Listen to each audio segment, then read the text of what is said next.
Valyria was not the first to conquer the world. In the dawn of days, the city of Ghis opened its gates and poured forth its legions across the continent of Essos. With their lockstep discipline and absolute obedience, they ground entire nations beneath their boots and planted the harpy in every corner of the known world. What they didn't destroy, they chained.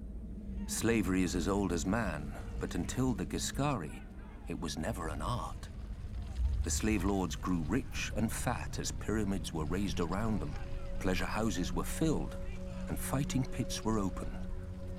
Nobody remembers if the waters around Ghis had names before the Empire, but ever since, we know them only as Slaver's Bay and the Gulf of Grief.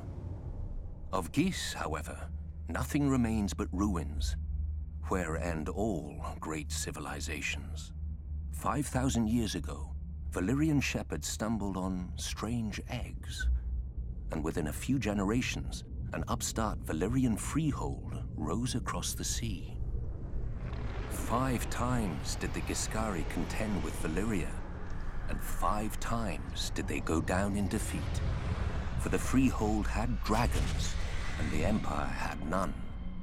The best of their legions burned, the others broke. The brick walls of Ghis were pulled down, the streets and buildings turned to ash, and the very fields sown with salt, sulfur, and skulls. Yet the Empire was not wholly destroyed.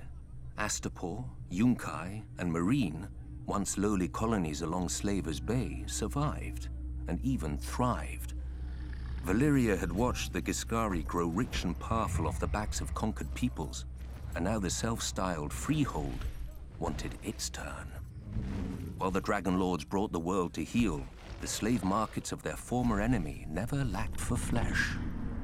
Lamenting the lost empire, the descendants of old Ghis grew rich and fat.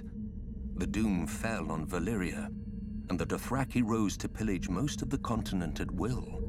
But gold-laden Astapor, Yunkai, and Meereen continue as they have for thousands of years, untouched. For even the Horse Lords understand what the Giscari taught Valyria so long ago. What good are slaves without slavers?